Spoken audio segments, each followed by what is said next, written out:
Hello, and welcome back to our podcast, Market Mamas. I'm Becky here with my co-host Kendra, and we are super excited for today's episode. As a trading psychology podcast, we strive to bring you all meaningful conversations that will help elevate your game in whatever your pursuits are, whether it's trading or otherwise. And so we find such value between us within our personal communities in just discussing the topics that serve and support us the most. And one of our very favorite things is to talk to fellow traders. So even if we trade different instruments, different time frames or styles, there's generally always so much crossover between the experiences of traders. And so sharing tips and tricks and experiences, it can be really helpful to kind of make us feel more normal with what we're all working towards and as we create our most effective trading systems. So it's with great pleasure that I get to welcome trader and mentor Adrian to our show. Welcome. Hey, thanks so much for having me. I'm excited to be here, and I love the energy you guys bring to your show. So I think this is going to be really fun. And I really love what you just said to normalize the things that we're going through, because I don't think people realize how challenging and different this is when they first get into it, or at least most people. And I think normalizing the emotional turmoil that we go through as traders is really, really powerful. So I'm looking forward to getting into that. 100%. And that was Becky and my intention to have a safe space, because we created a safe space between the two of us. As our viewers know, when we first became accountability partners and we were going through the very, very difficult stage of just learning and trying to get our feet wet and encourage each other. And so that's what we want our channel to provide as well. So if you want to get started by telling us and everyone just a little more about yourself, what got you into the world of trading and where you're from, when did you start, and just how it all came about for you. Yeah, Please. Sure. Absolutely. Well, I mean, as you said, my name's Adrian. I'm the founder of Enlightened Stock Trading, but before that, I've been a trader for 25 years. I'm from Australia, so the accent's a bit funny. I apologize for that. Love it. Thank you. So, look, I started trading a long time ago, and the reason I started was because, I mean, for a start, I was fascinated by the markets, and originally I started getting into or interested in the markets because of a board game, if you can believe it. We had a board game called the Stock Market Game when I was a kid. And the stock market game was just so cool. It was like Monopoly, but 1,000 times more interesting. Because Monopoly is super slow, right? You have to kind of go around and around and around and around and around, and then eventually maybe you'll have enough money to buy a property, and then blah blah. You know how it is. Property is Into the condo. Yeah, exactly right. But the stock market game, every square was a different stock on the Australian market. So it's an Australian game. And every square you landed on, the market went up or down, and you can buy or sell, you could collect dividends. And it was just so dynamic. You go around the board and the market moves. It's like, okay, the market's down, so I'm going to buy this. The market's up, so I'm going to buy that or sell that or whatever it is. And I just love that. And you play for a couple of hours, you end up being a paper billionaire, and it feels great. And so I thought the stock market is just awesome.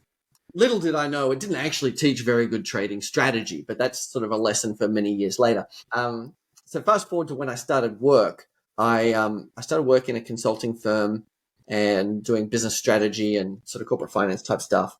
And the hours are really punishing in that sort of job.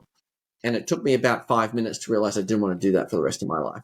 So I said to my dad, hey, I want to retire early. And he laughed at me because he said, like, you've only just started. What do you mean retire early? And then we got into the serious conversation about, okay, well, you've got to invest and you've got to save money, and, here's some different things you could do. And I didn't have the money for property at the time. And to be honest, I wasn't that interested in it. So the stock market was the obvious kind of next place to look.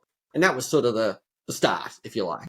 And then I went through the usual, palaver of trying all the different methods, and, most things didn't work, and getting confused, and reading a million books. And then eventually I landed on what I do today, which is systematic stock trading, which, we can get into a little more how I discovered systematic trading and why I love that method. But that's basically the story of how I got started. Yeah, I feel like we all just once you get your feet wet and you decide this is awesome, then it gets super messy because you're like, it's so awesome. There's so many things to look at, like squirrel. Yes. Like I want to look at all of it and learn it all. And definitely it's all gold mine. And yeah, that's right. It doesn't all speak to us. Yeah, what's interesting is when we, and I've seen this with a lot of people, we get interested in the markets, and then there's this massive divergent learning, which is this, and there's this, and there's this, and someone else is doing that, and someone else is doing that. And I mean, you can't quite see on my screen there, but I've got, dozens and dozens of trading books on my shelves, as I'm sure you guys do. And I've read hundreds over the years, many hundreds. And if I looked at the number of books that actually mattered for my path, for the journey that I'm on right now, most of them didn't matter because it was all in that divergent learning phase where I'm distracted by shiny objects trying to find something that appealed. And then I found something and this went into the convergent sort of learning phase and just doubled down, focused on one thing. And then all of a sudden it started working. Okay, that's like where Kendra and I are at. Like we also were exposed to a lot and learned a lot. And then we both kind of dialed into futures day trading is what the niche that we've locked into right now. And we are focused with advanced mentors and really dialing in our process with studying and replaying and journaling and figuring out our best system within that and finding some profitability now. And so that's exactly it. You look at everything and then you start to niche down, I feel like, and figure out what speaks to you, the time frames, the instrument. And then that's when you actually can start getting some real outcomes that you were daydreaming of the first year or two. So a lot of people know Kendra and I, if they've watched the show before, that we are futures day traders in the US indices. So what about you? So you do stocks predominantly, yeah? Yeah, I trade stocks and crypto, and I trade 100% systematically on daily or weekly charts. So, and the reason I do that is because when I started, I was working full time in a very intense job, and there was zero chance I had time to day trade. And I did actually try it. And my one day trading experience, I did it for about 3 weeks and I lost $30,000. And that was a warning sign to me and many others that if you have a full-time job and you're sitting at your desk and your boss expects something from you and you're supposed to be at client meetings, don't day trade, right? Yeah. If it fits your lifestyle, great. But if it doesn't, then, I think be honest about that and find a strategy, find a method that does.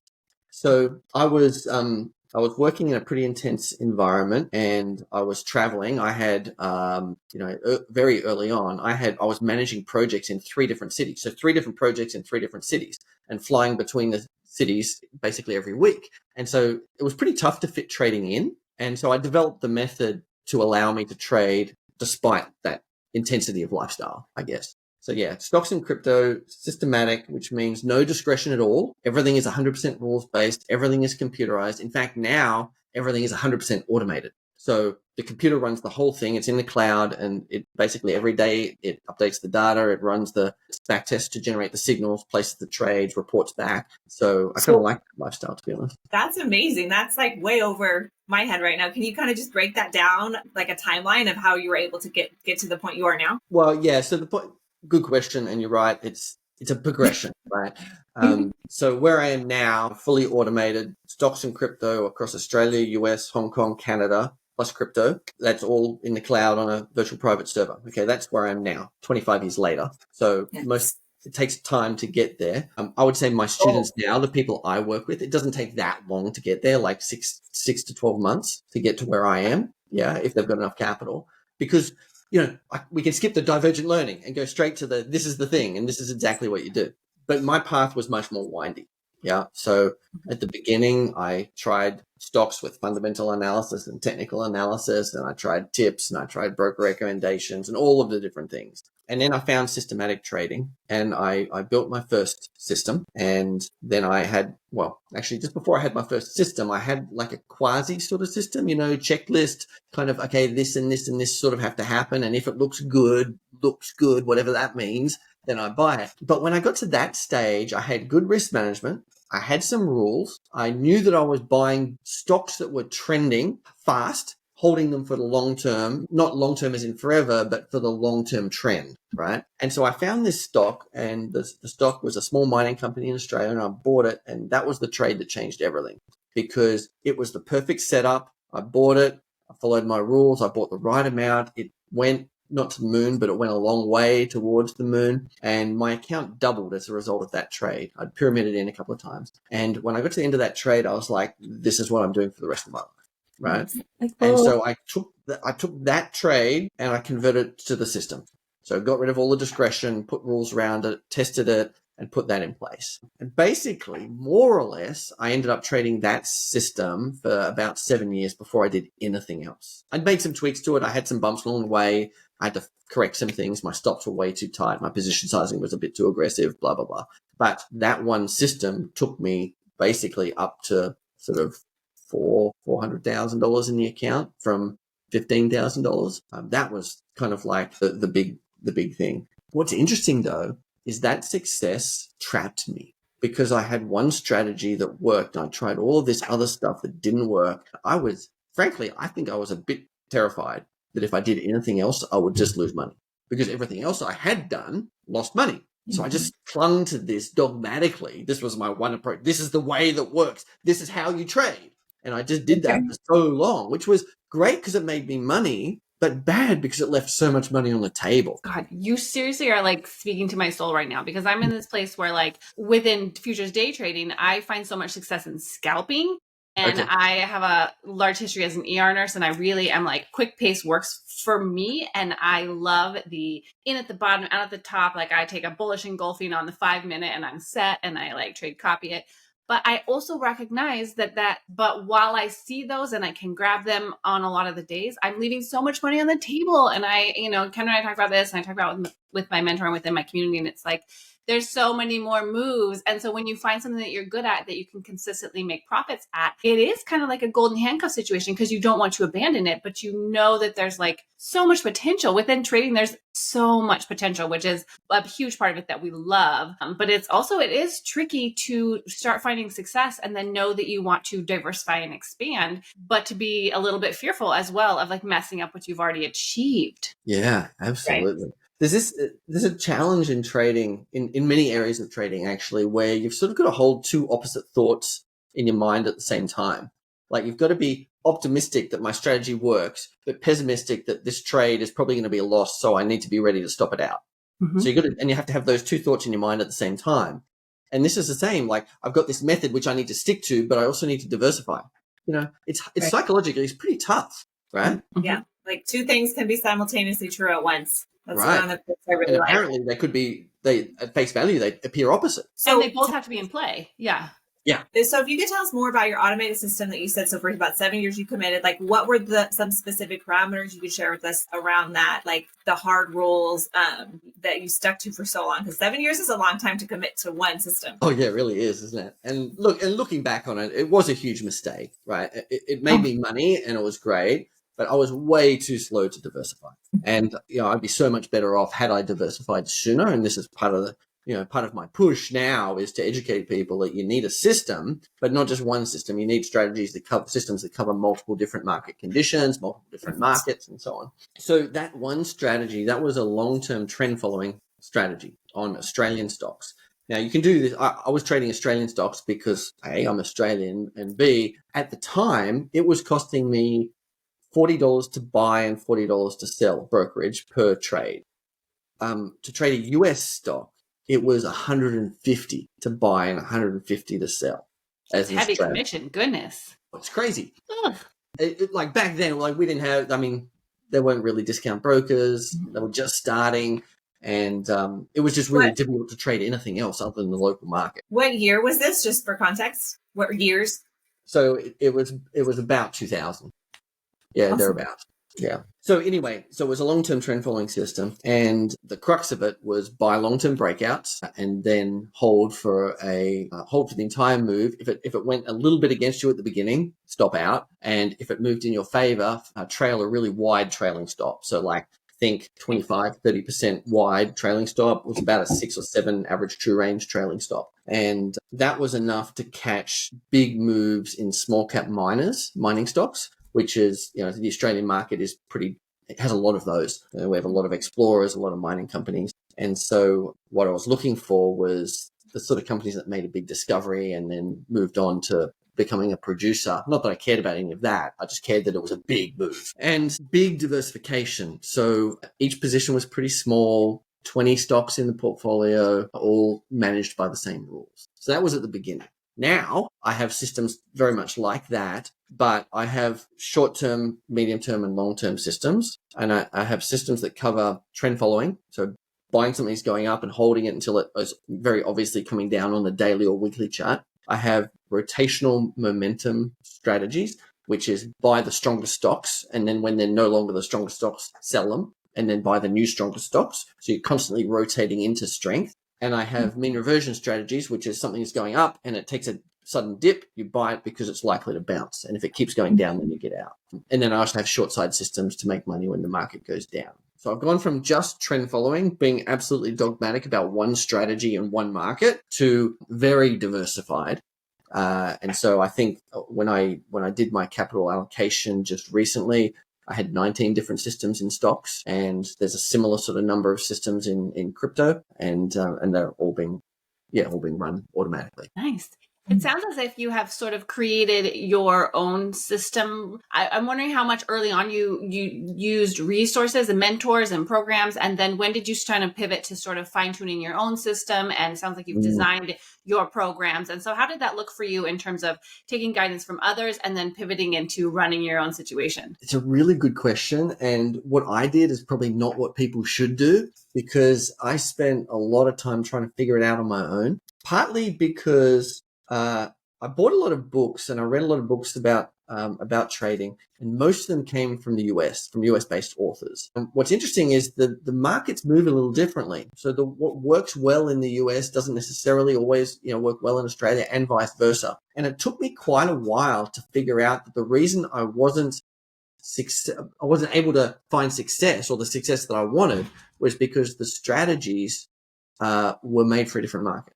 And so and there were a couple of trading mentors in Australia at the time, but none of them really resonated with me. And so my journey was mostly about figuring out first that I had to translate what was happening in one market to another market, because it's like a slightly different language, slightly different market participants, different dynamics. And so I found strategies and systems and then converted them and learned to test and design them myself. So my first real success came from a strategy that I built, not one that came from a mentor. Now, though, there's a lot more information about how to trade successfully. There's a lot more people offering support. I mean, my business does it. You guys do it. Lots of podcasts and so on. And I think now the fastest path is definitely not to start by developing your own strategy. My approach is, here's a system or a strategy that works. Let me show you why it works. Then let me show you how to test it so that you can build confidence in yourself that it works, not just taking my word for it. So test an existing strategy and then start trading it. And then you can say, okay, well, that's one strategy. Let's get a few more strategies and diversify a portfolio.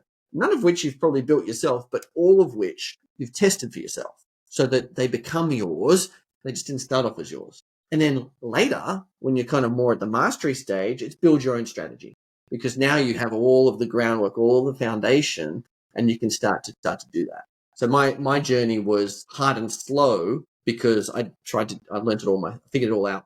I didn't figure it out myself. I don't want to sound like arrogant like that. It's more just that I struggled through by piecing together information from lots of different places, and then designed and back tested my own system. Whereas right now, if I work with someone, for example, it's like, in the first week, it's like, well, here's a system that works, and here's why it works, and here's how you manage your risk, and this is how you test it, and so on. It's much quicker. So, but to be fair, I mean, it has changed so much in the last 20 years. I mean, the availability, just you mentioned, it's just astronomically diverse now. I mean, there's so much opportunity to learn so many things. Yeah. Yeah, and there's platforms. It's an entirely different problem, right? Because now it's, well, what do I learn? And there's all of these shiny objects, and that's then something we then have to learn to focus. And because it takes deep learning, right? You can't just do a peripheral trading and buy strength and sell, blah blah blah, buy dips, and like, you can't just do what seems intuitively obvious at face value, because it doesn't work.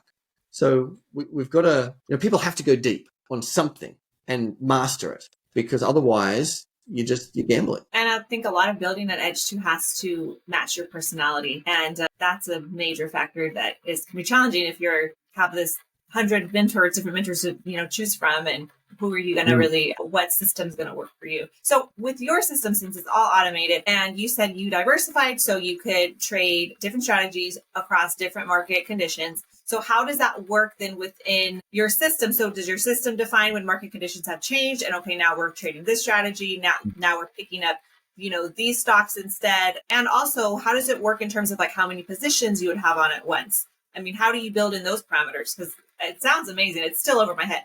Really Really good questions. So the best way to explain it is the building block is the system. So the system, as I define it, is one set of buy and sell rules that tells you exactly how to get in, exactly how to get it out of the market. So one system is just that. You can trade it on its own with nothing else. So what I have is a portfolio of many different systems, each that do different things, that work in different markets, that work in different market conditions. And each of those systems is fully self-contained. So it knows, the rules define when you should and shouldn't trade that system. So for example, long-term trend following on the long side, we're only going to do in a bull market. If it's a bear market, we're not going to do it. So the system has a rule that says we're only going to take a trade if the index, the relevant index, is behaving in a certain way going up. Yeah. If the index is going down long term, then that system will not generate a signal. So that's fully self-contained. But there's another system over here, which is a short side system that will generate signals when the index is going down, but won't generate signals when the index is going up. So each set of rules fully contained to specify the conditions under which it can make money. Okay. So for example, one system would allow you to say enter a counter trend trade versus another system would not. Exactly. Yeah, exactly right. Exactly right. So I'm not trying to create one system that does everything. That doesn't work. It's impossible. What we want to do is have different systems that make money in different market conditions. Yeah. So I have a system that will make money in a strong bull market in Australia. I have systems that will make money in a strong bull market in the US. I have a system that will make money in a strong bear market in the US, and so on. Yeah. Then the job of the portfolio trader, which is what we're doing, is to combine the systems with different weightings so that the whole portfolio will perform over time. Each system, a system might have somewhere between 1 and 20 positions within the system. Yeah. And then imagine you have 5, 10 systems. Obviously you can have a lot of positions in the portfolio, but they're all managed very easily because the system tells you exactly when to buy and sell. You essentially create the parameters that say, if these conditions arise at this level with this support data behind it, then I will execute a long position. And then if it in said long position, if the market does X, Y, Z, then that will trigger me to exit, either to cut my loss or to capitalize on the profits at this point. Exactly right. So the rules of when to get in, how much to buy or short sell, and when to get out are absolute and objective. So there's no interpretation required. It's just all formulas, indicators that tells you exactly when to do those things. So then our job is to combine these different sets of rules, different systems, into a portfolio with different weightings. So what I do is I look at when each system performs and when it doesn't perform, and combine them in different weightings so that the sum total effect is, helps me meet my objectives. Yeah. Oh, awesome. So I have a capital allocation spreadsheet that does that. It brings in the back test for each of the different systems. I can change the weightings and see how the combined effect would have worked in the past. And I can do a bunch of sort of probability sort of analysis on that to figure out, whether I should have more in this system or less in this system. That's what I was going to ask next. So essentially you're having to constantly allocate your capital to which systems are kind of performing best. So have you noticed patterns since you've been trading for 25 years now, like during the year, like cycles that you have, like kind of like you already know what's coming up? Oh, good question. I just want to rewind just a touch because you said something which was interesting. I'm going to paraphrase, but it was basically that you allocate capital to different systems depending on what's working or what's performing the best. The approach for a portfolio trading kind of business like this is not dynamic in that I'm not shifting capital from this to that all the time and making decisions to turn this off and turn that on. The systems always have their allocation of capital.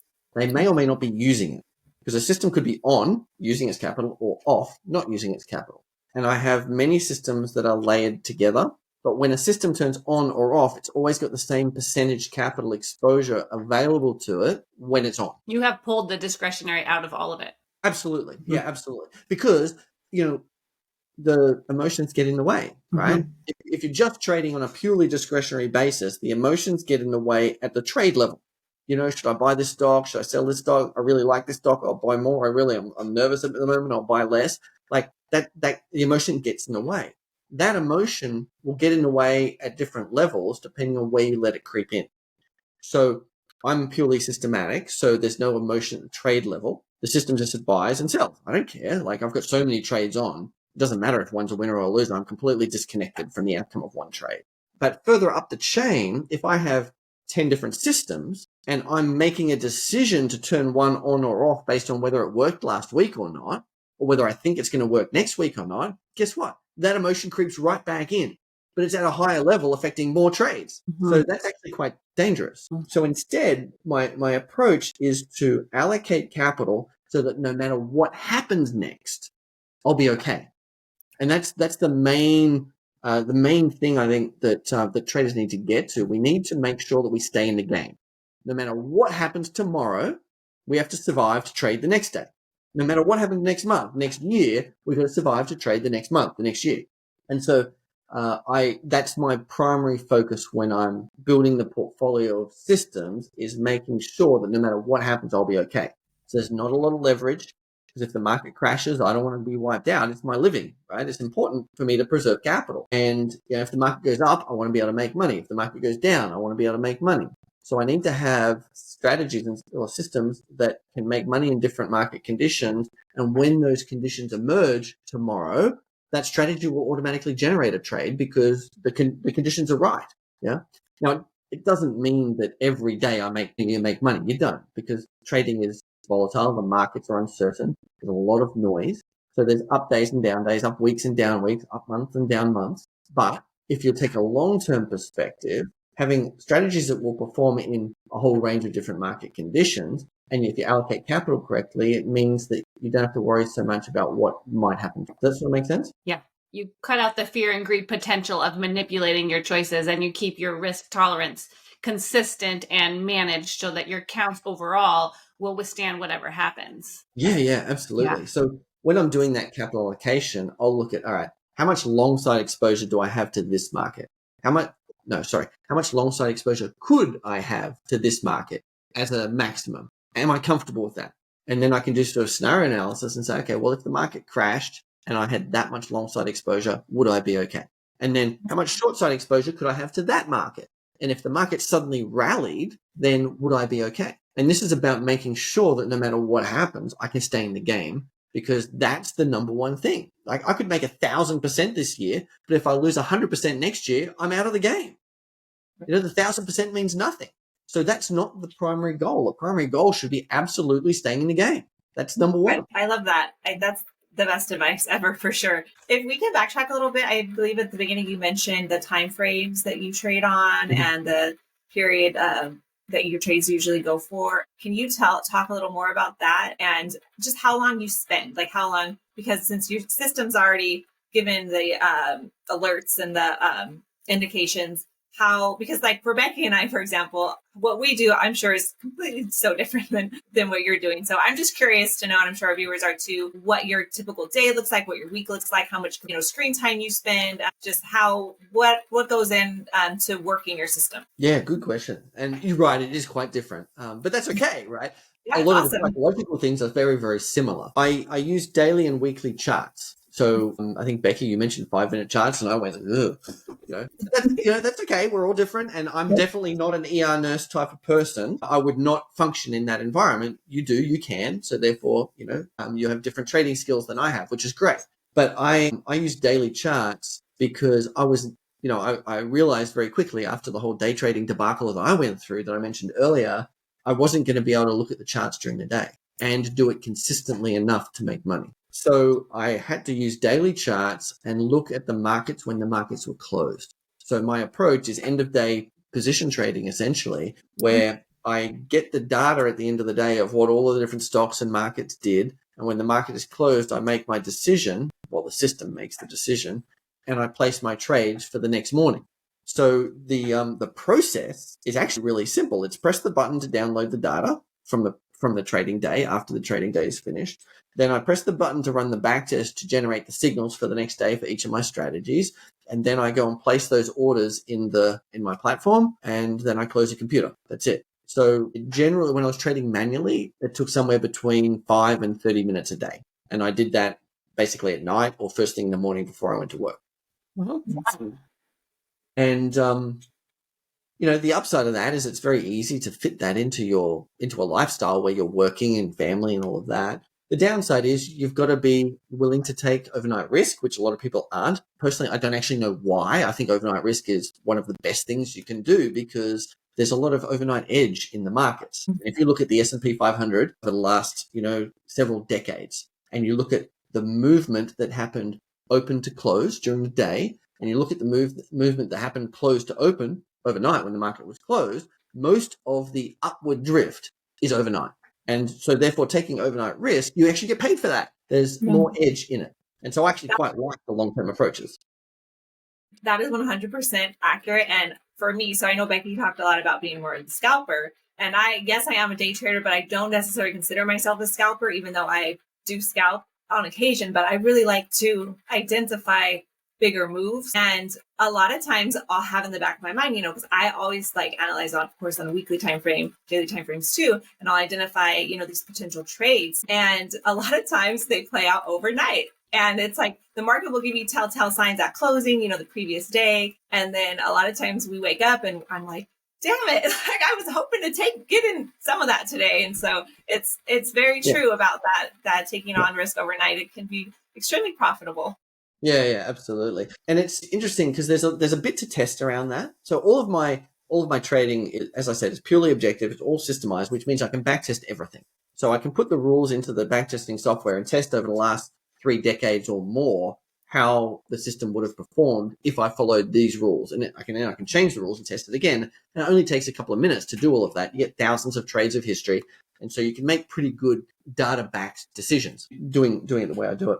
And if you look at the end of the day, for some strategies, it makes sense to wait until the open the next day to place your trade. For other strategies, it makes more sense to get in right at the close and benefit from the overnight.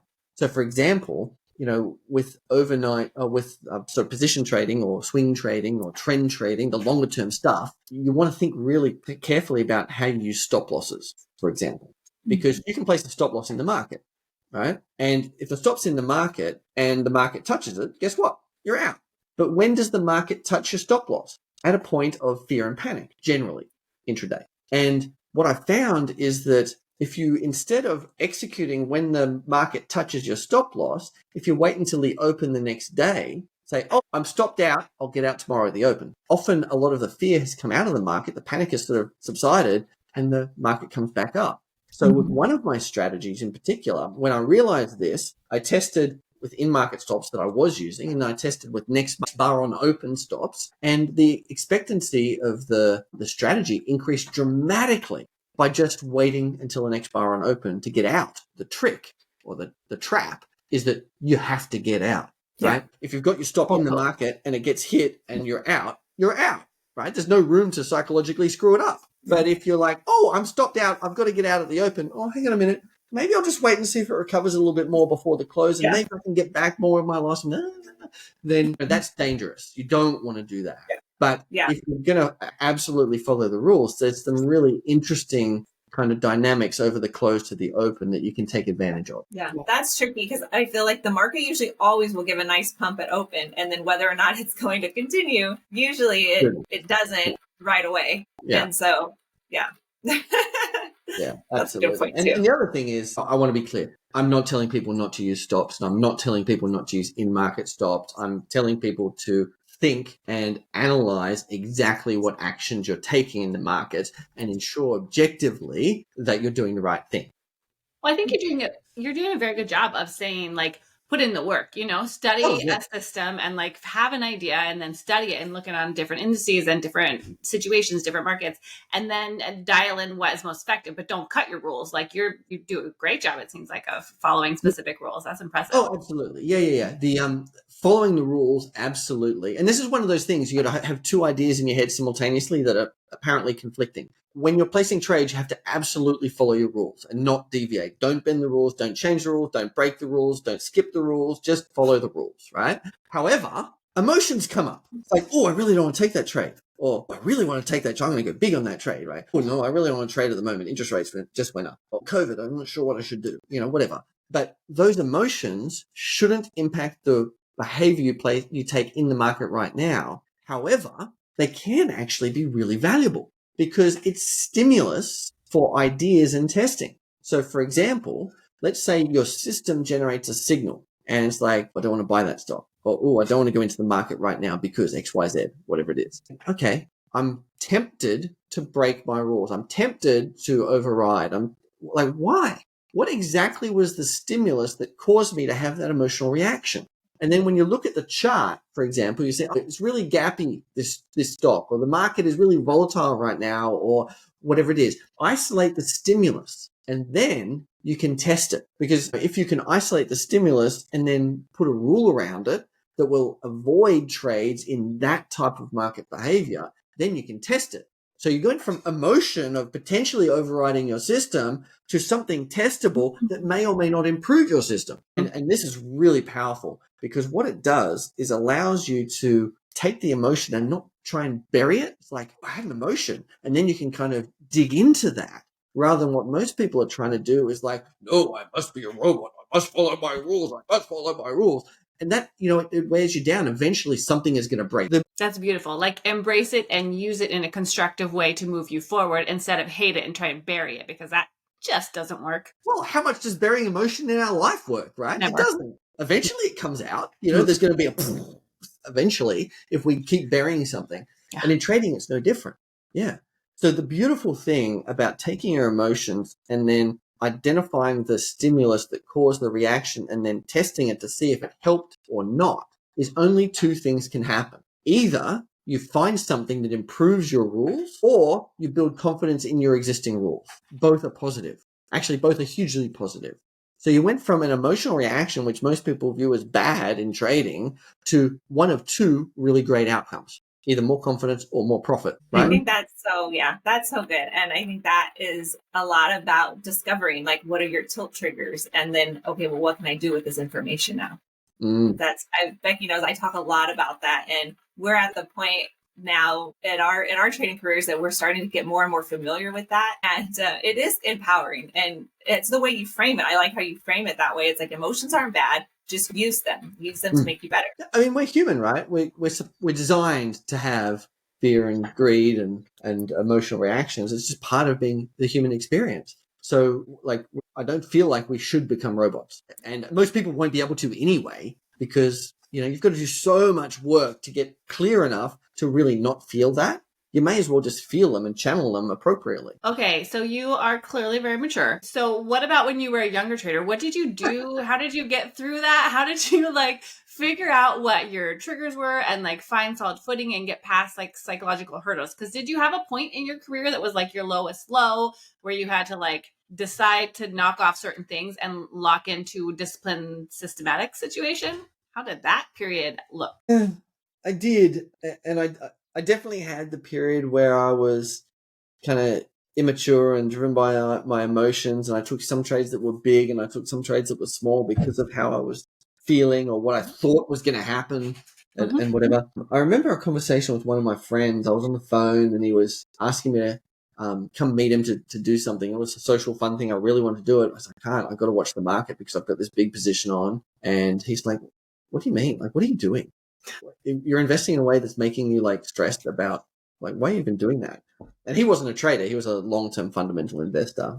And I sort of got off the phone. I was like, what am I doing? And I realized that there was a lot of emotion in that trade to get in. I was being greedy. I really had this strongly held conviction that the market was going up, and I acted on that at size. Not size that would have wiped me out, because I'm actually a pretty conservative person in general. So I've never had the risk of being wiped out in my trading. It just wouldn't have happened.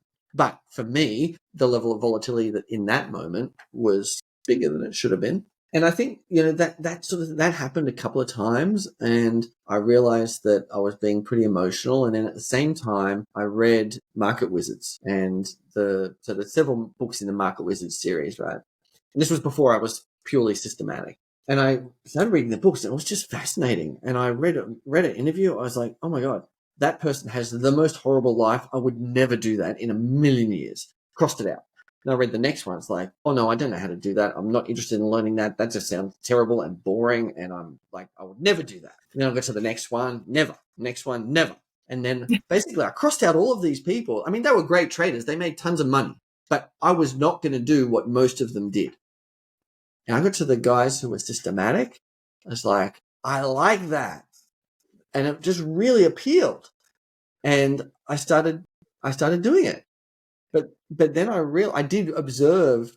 I wasn't doing any personal development back then. I wasn't really an emotionally driven person, but everyone has emotions that drive things that they do in life. And so I was a bit up and down and a bit less regular than probably what I am now.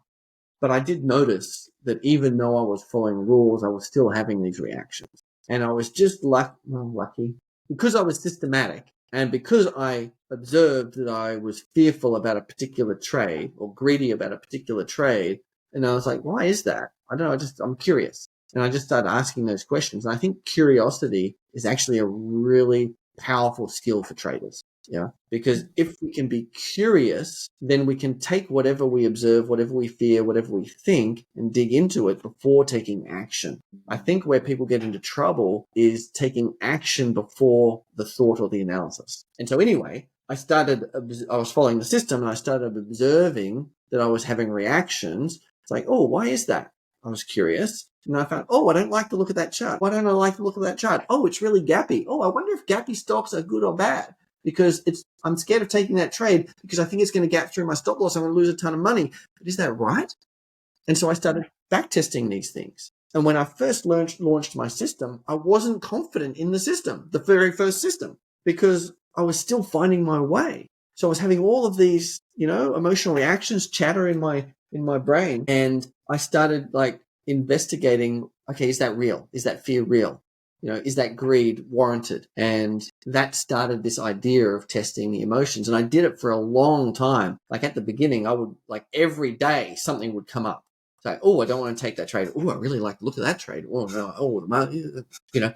And so there was a lot of this testing going on. I was doing hours and hours of testing because A, it was fascinating, and B, I was just, I was so unsure. But then gradually I noticed it got less and less and less. And then eventually I just started getting signals like, yep, buy, sell, buy, sell, buy, sell, no problem. Because I'd cleared all of the fear and greed, because all of the emotions I tested, look at them and go, okay, it's warranted or it's not warranted. And now with every strategy, when something comes up, I'll go through that process. You're mitigating doubt by work. Studying. Yeah. What? You mean you can't get rich by trading by just pressing a button doing nothing? What? Yeah. Oh my goodness. It sounds like I love that you're highlighting the importance of self-observation, which is something I think we all want to avoid. We want to dissect the markets, but we don't want to dissect how we're reacting to them. But actually dissecting, noticing how we're reacting to the market it's really powerful insight. Both because, we will react to things emotionally that are happening in the market without consciously realizing that we've seen something that made us uncomfortable. And so the emotions can help uncover some behavior that we didn't really consciously see was there. So that's really powerful. But secondly, how powerful is it to be able to observe that we're having an emotional reaction in other areas of life? It's no longer, instantly get into an argument with someone. It's, oh, that's interesting. No, when you said that, I kind of got, a bit defensive, or I kind of got a bit fearful. Why was that, I wonder? And then, dig into it and do the analysis. So trading in this way has actually really infiltrated other areas of my life, and in many more ways as well. Movie stop losses are very important. Do you waste your time? Do you have a movie stop loss? Yes. Yeah. So we sit down at night. So we sat down the other night to watch a movie, my wife and I, and she said, okay, so how long's the stop loss? She's not even a trader. I love it. I love it. Okay, this one rates pretty bad on Rotten Tomatoes. It's a 5-minute stop loss. No, 5 minutes. This was a short-term trading strategy on that movie, right? Yeah. You're scalping it. Yeah. I will be honest, though. I do sometimes let my stop losses kind of slide when I'm watching a movie. It's like gray area. At 5 minutes, it is a gray area, correct. At 5 minutes, I think we can let this one run a little bit more and just see what happens. But I will not do that in a trade. One more threshold only. Yes. Sounds like you need to build a system for your movies also. I probably do. Yeah. Yeah. There'd be a lot of movies that I never ended up watching. I'd probably get more hours of my life back, but Yeah. Oh my gosh. Well, discretion somewhere. I'm so happy we brought you on because you're bringing so much diversity to our channel. We've never had a trader like you, which is awesome. And I just want you to tell us more about your business called Enlightened Stock Trading, about your mentorship you offer, and your educational program. Yeah. I mean, let me first tell you why I started it, and if that's okay. Yes, because please. I learned to trade from books, and I did do a few courses, whatever. I never had a mentoring program, and no one in my life traded. So I didn't know any other traders. I knew lots of gamblers who bought and sold stocks, but I didn't know any other traders. And so, 2012 September, I walked out of my corporate job forever. That was my last corporate job, and I went home and just continued my trading. And I thought that was great, the pinnacle. I'd achieved my goal, trading for a living, rah rah. But it took less than 6 months, and I was bored, lonely, and depressed because I had no one to talk to. All my friends were at work doing their big corporate jobs. My wife was still at work. So basically, I was, doing the kids before and after school, and I was sitting in front of the laptop, kind of doing trading doing trading analysis on my own. And my trading doesn't take very long. I was still manual back then, like 20 minutes a day. I was like, oh, what am I going to do now? I don't have any ideas to test today. So, it was actually horrible. Isolating. Yeah, it was isolating. And I seriously, I did suffer emotionally as a result. And so I started, at the same time, I had just left my job. So people were asking me, how did you leave your job? And what are you doing? And how do you make money? And how did you succeed in the markets? So it kind of very naturally morphed into teaching people how I did it. Mm-hmm. And so I started meeting people, like going into town for coffees and stuff, and explaining how I was trading just to friends who were interested. But, I'd sit on the bus for an hour for a half-hour coffee catch-up, and the person didn't turn up because their boss called a last-minute meeting. I'm like, well, dude, I just wasted 2 hours of my life, and you're not here. And so that kind of chit-chat, help other traders, wasn't really cutting it. So I kind of professionalized it. I started, I built a course eventually and started taking people through a program. And so, fast forward a few years, I've been teaching for 10 years now, over 10 years. And thank you. And so now when someone joins, I have a very clear process. At the beginning, I was like, this is what I do. But at that time, I was decades into the journey. So I was trying to teach someone what to do right up at the top, the mastery level of, what I was doing. And it took me a while to figure out how to take someone from the beginning through the journey quickly. So now what I do is, like I said earlier, someone starts, okay, here's a strategy that works, or here's a couple of strategies that work. Let me show you why they work. Let me show you how to test them so that you can build confidence that they work. Now, let me show you how to combine them into a portfolio and actually run the daily process and manage your risk and all of that. Now, let me show you how to build a portfolio of multiple strategies. And by the way, here's 20 different strategies you can choose from, all done, all coded, right? And you can weight them and combine them together. And let me show you how to test that. And now let me show you how to do some of the more advanced analysis so that, when all of these emotions come up, you know exactly how to test it and do your own interventions, essentially. And now that you've done all of that and you know how to analyze an existing system, my system, let me show you how to build your own system. So when you've got your own ideas, you can go through a standardized process. And at the end, you come to a go, no-go decision on a system idea that you came up with. So that's the journey that I've got now, which is super cool because I get to help people succeed much more quickly. It took me years, 3 years, to find systematic trading and actually get profitable.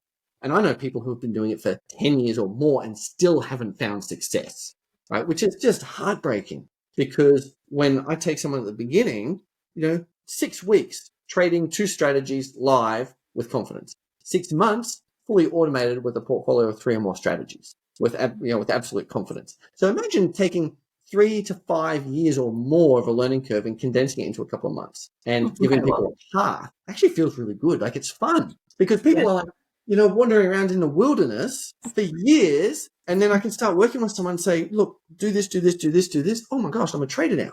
And it's the best thing ever. And I have people to talk to. That's beautiful. Yeah. So it really started because I just needed people to talk to. I was just lonely and bored and isolated. And now I just have this process where I can take people on the journey really quickly. And the thing I love most, and you guys ask such great questions, the thing I love most is the questions. Because when someone starts, when you first deal with a brand new trader, they ask questions, which are good questions at that level.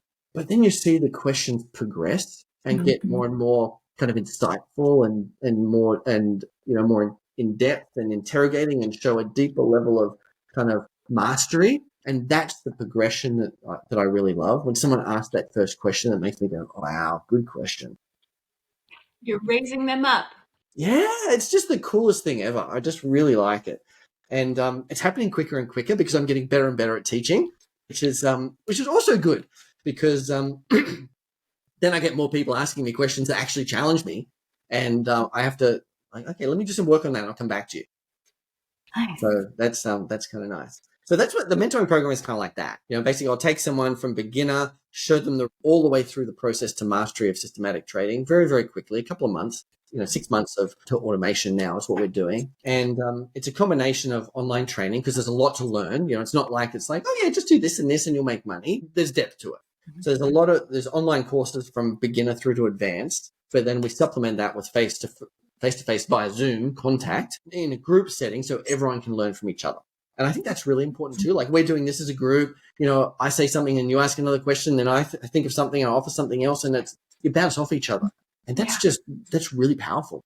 You get 5, 10, 15 people in a room and the learning is so much better. Sometimes you don't even know what you don't know. And it's like you're thinking about something and you don't quite conceptualize it. And then someone will ask it and you're like, that's what I don't understand. Right. And then the mentor can review it and it's like everyone's light bulbs can go off more in syncly and you can grow together. Yeah, absolutely. I have this as part of the mentoring program I run. It's called the Trader Success System. We have 4 live calls a week. They're group calls. One of them is called System Builders Club.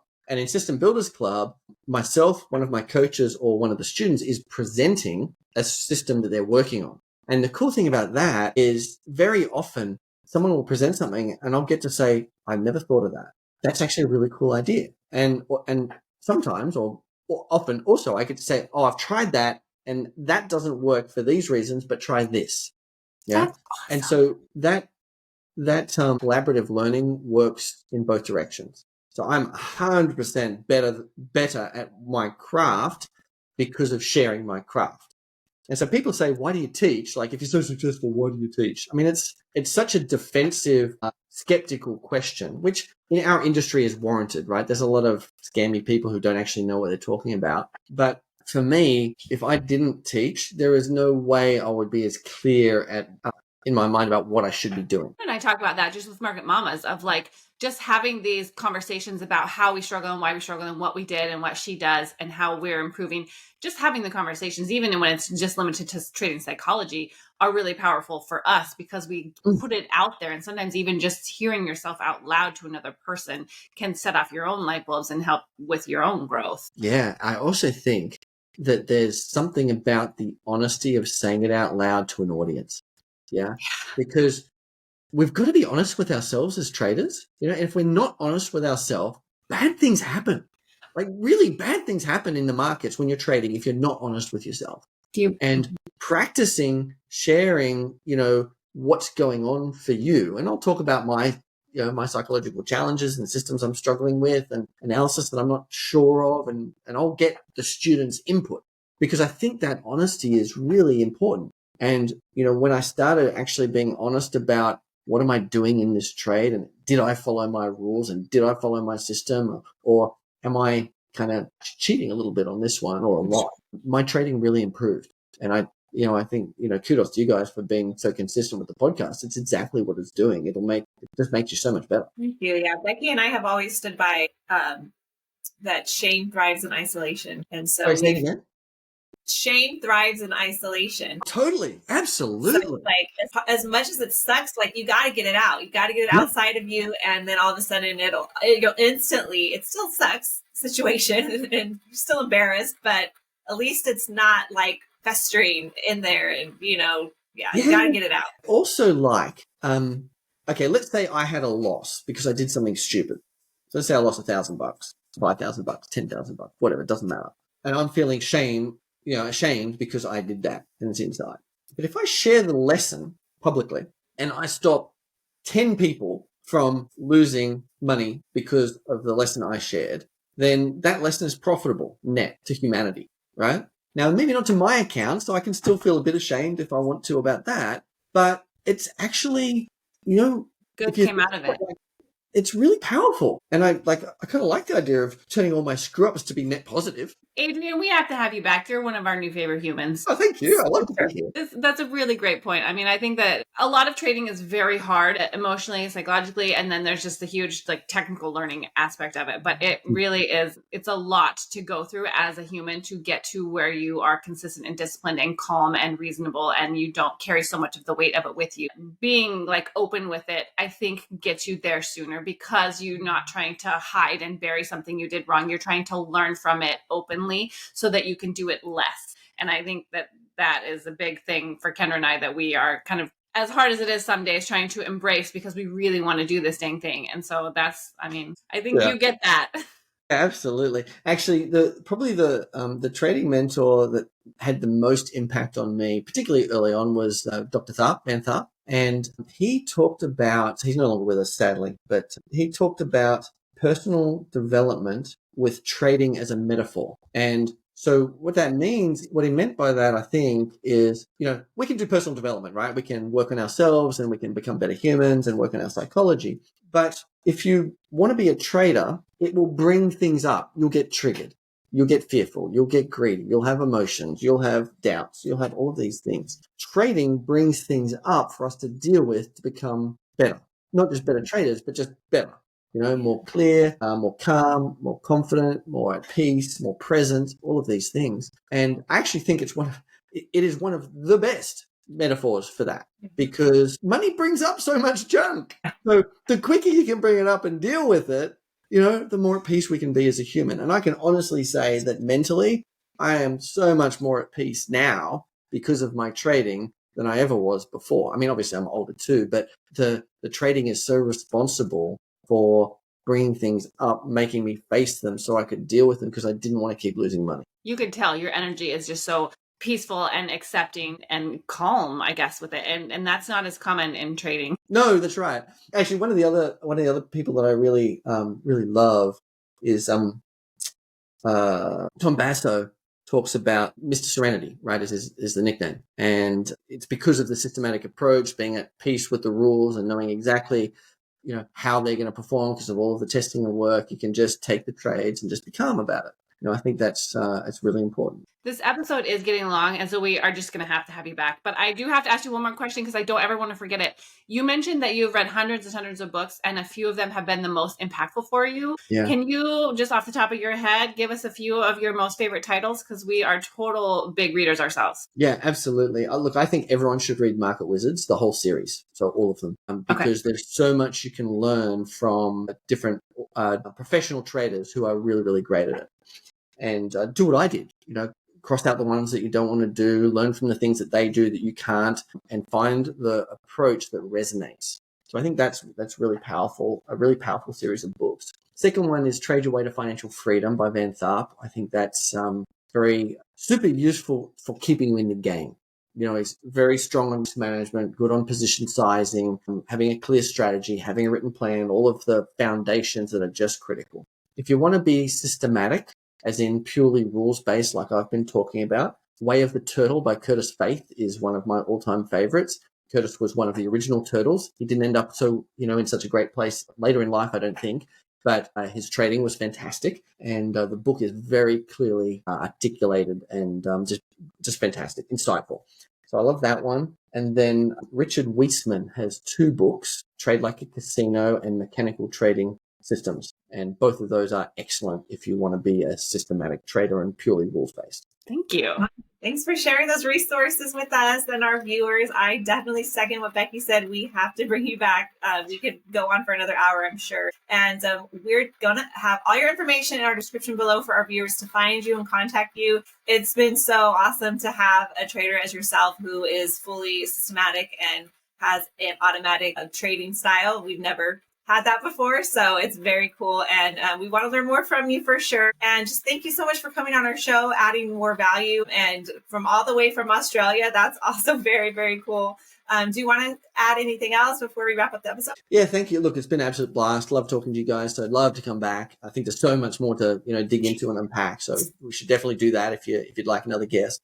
I think if someone wants to learn a little more about the systematic approach, I've got a whole bunch of free resources. So, if they want to go to my website, enlightenedstocktrading.com/free, You can opt in there, and there's a free system. There's a couple of courses. There's some ebooks that'll really lay the foundation for all of this. See if it's something that they resonate with. So I'd encourage people to just check that out. No cost. If someone wants to learn more, feel free to reach out with me to discuss it further. Perfect. Thank you. And we'll put the link for that directly just right in the description below so people can find it and just click right on it, make it easy. Yeah. Thank you so much for your time. And if anyone else is interested in having a conversation with us, we are so open to just talking to traders because there's so much value in everyone who trades, I think. So thank you for coming. Reach out to us, and our information is in the description below as well. And have a great day, everyone. Our best trading days are ahead, especially learning from experts such as yourself, Adrian. So take care, everyone. Bye. Take care.